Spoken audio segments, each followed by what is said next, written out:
basically where it's going to hang. Once the seat's pitched back a bit, and a bit, feel really upright. That'll work. Yep. Alright, day 3 on our hydraulic handbrake build for the JP go-kart. As you've seen earlier in the video, we attempted to make a hub and a disc. While it worked, it was really only for proof of concept. Now that we know that the idea works, I got in contact with a local parts supply company, and they've supplied us a disc and a hub that will go on the back of the cart. It's just arrived today. Yeah, see there, it's from Cut Price Racing in Australia. So, we're going to open the sucker up and check it out.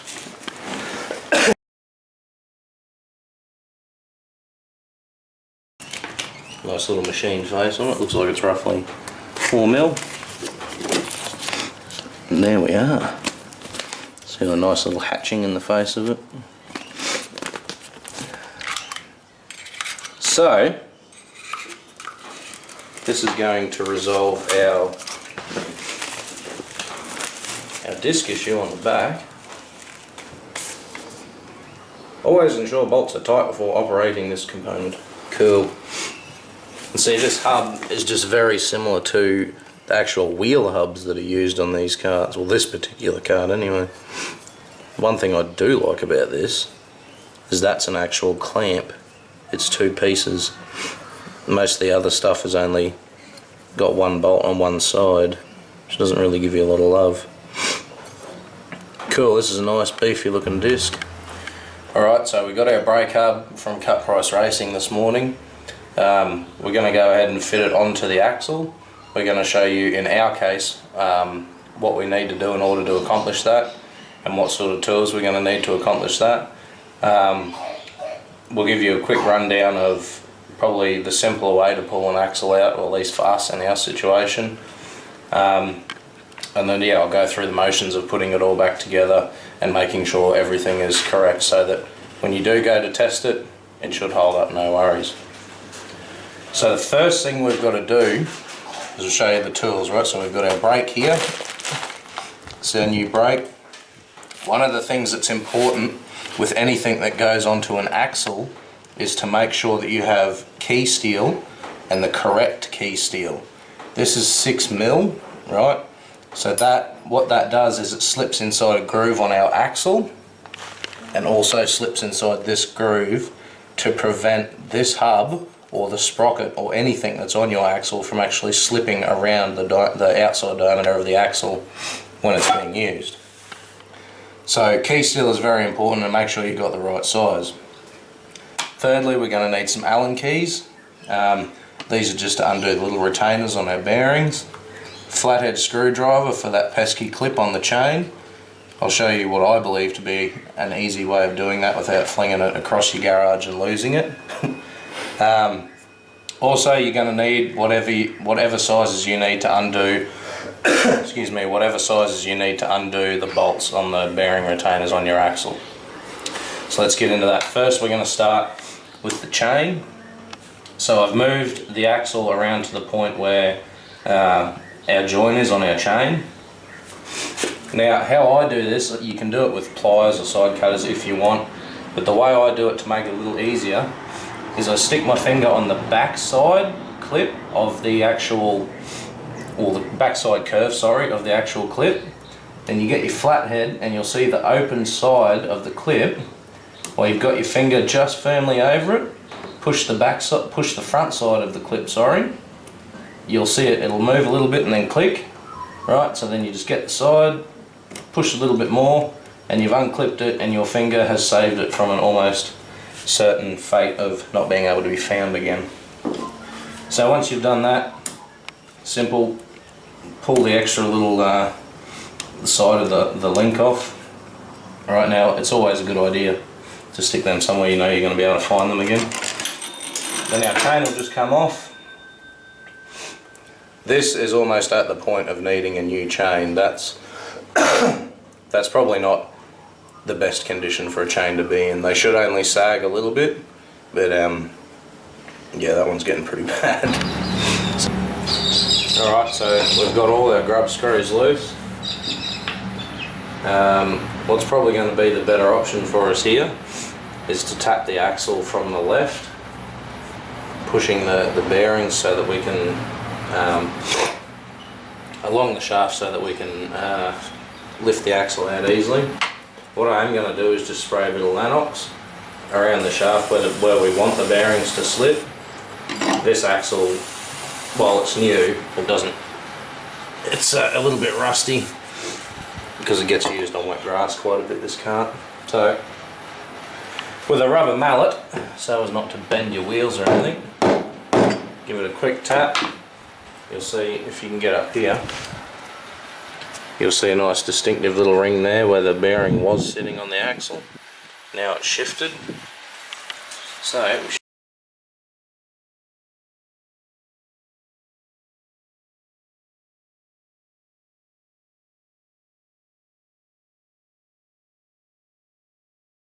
alright, so Crash has taken the wheel and the hub off the left side for us. I've also taken the bearing off. When you take a bearing off, you will occasionally have to give them a tap to get them off. Don't ever tap on the outside of the bearing. That's where it does the majority of its rolling, and if you tap out there, there's a fair chance that you're going to destroy the actual bearing. Try and always tap from this collet, the inside collet. That is when there's no pressure on the actual bearing itself. It'll just, prolong the life of your bearing so that if you do something like this, you don't have to go and buy another set of bearings to put on. So that's done, wheels off, bearings off. The next step I did was I got Crash to cut me some key steel. This is the 6mm key steel I was talking to you about before. That's what's going to stop our disc from jumping around all over the place or spinning around on the actual axle when we apply the brake. Very important bit of kit.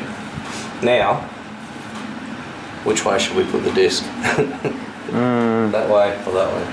I reckon that way. That way? Alright, so now we're going to do the most important part, and that's centering the axle to make sure that our track's correct. Rubber mallet, tape measure. The way I do this is once I've got the axle in, I bolt down the outer bearings.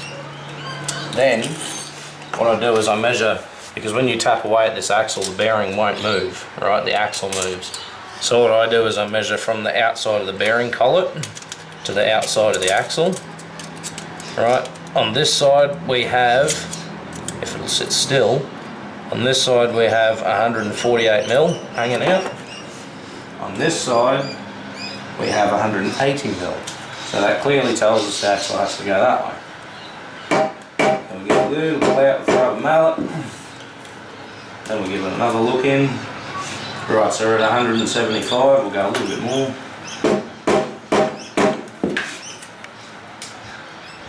Right, we're at 170 there. Oh, 160 there. So we'll go another 2.5 something mil.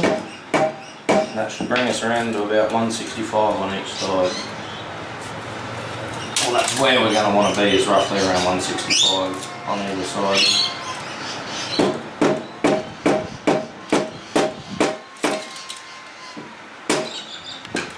$165 there, 165 there. Right, don't matter if it's a mil or two out, because you can always take that up by how far your hubs for the rear wheels slide onto the axle, but it's good, and when you're a little OCD like me, it's nice to have it exactly where it needs to be. Alright, so we're running our chain. First we're going to loop around the clutch. This bit's all pretty self-explanatory.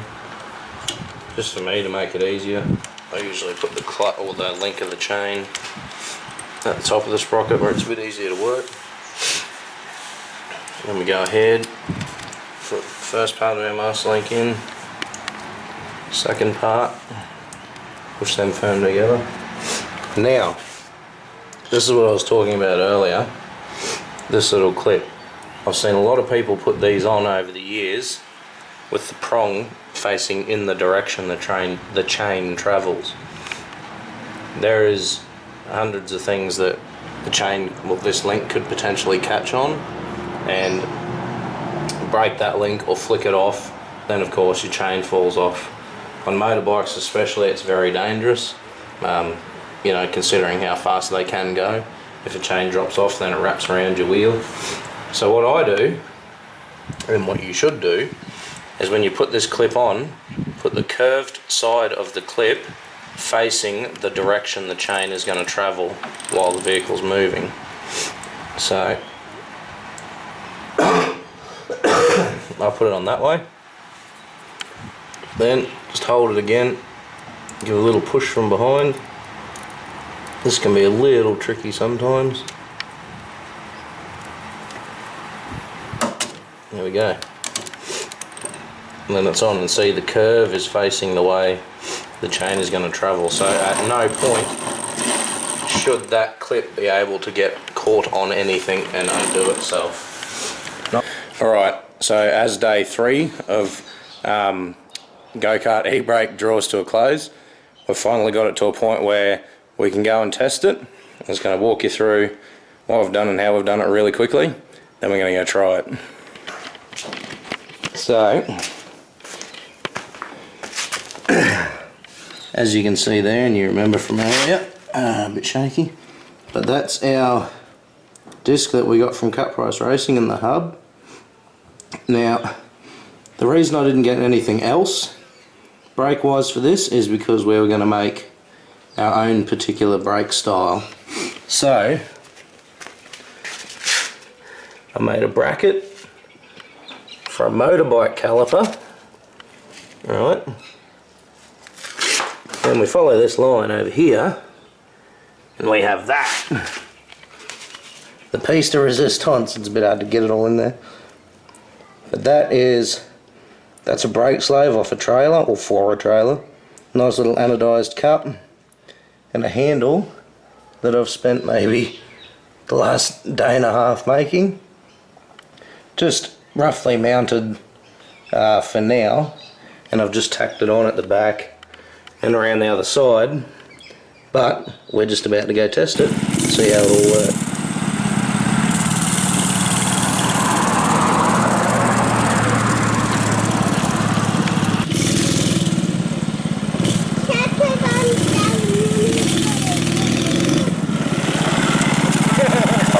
So it's all finished now, the hydraulic handbrake on the JP kart.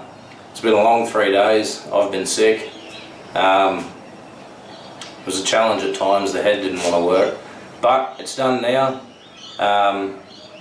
Everything works the way it's supposed to, it's fantastic, it pulls up. If you spin out and end up going backwards, you hold the brake and it stops you within half a foot. It's perfect. The only thing left now is maybe to stiffen up the bracket where the slave for the actual brake fluid sits. I did notice when you pull the handbrake that's a little flimsy. Other than that, it's perfect. Everything we wanted and more. Yeah. Good little bit of kit. It was the actual setup for the lever side of things cost me $66 for the brake slave and the anodised cup. The brake disc and hub cost me, I think it was 50. Forgotten already, that's pretty bad. Nice and cheap. When I spoke to Cut Price Racing, they told me it'd be here on a Friday. It was here a day early, which was great. The same thing actually happened when I got the clutch and the chain for this particular go-kart off them. It was here early, good prices, brilliant stuff. So yeah, in summary, it's doing everything we want, plus more.